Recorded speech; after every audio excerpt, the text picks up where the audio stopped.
আজকাল আমি ট্রায়াল করছি, জাস্ট ক্লাস নিচ্ছি ইউটিউব থেকে। চেষ্টা করব যে আগামী দিনে ভালো কন্টেন্ট নিয়ে আসার জন্য। তো প্রথমে আগে আমি আমার ভয়েসটা ঠিক করার জন্য আমি ইউটিউবে কিছু ক্লাস নিয়েছি। এখন চেষ্টা করছি যে আমার ভয়েসটাকে ভালো করার জন্য। তোমরা দেখতে পাচ্ছ যে আমার ভয়েসটা কীরকম হচ্ছে।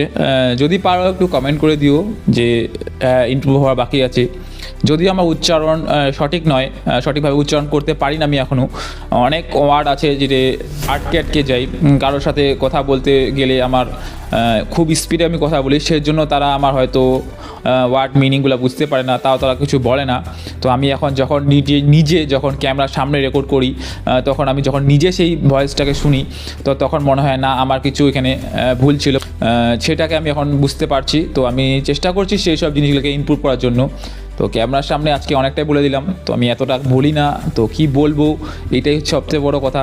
যে কোনো ব্যক্তি ক্যামেরার সামনে প্রথমে আসলে এটাই মনে হয় যে আমি কি বলবো, কারণ আমরা মানুষের সঙ্গে কথা বলি, তার সঙ্গে আমরা আরামসে কথা বলতে পারি, কিন্তু যখন আমাদের ক্যামেরার সামনে কথা বলি তখন যেন করে যে আমি কি বলবো সেটা আমরা বুঝতে পারি না। তো এর নার্ভাসনেস একটা সবারই আছে, এটা হচ্ছে হয়তো হিউম্যানের একটা বৈশিষ্ট্য। তো আশা করি এই যে আমার যে নার্ভাসনেসটা আস্তে আস্তে দূর হতে পারে। তো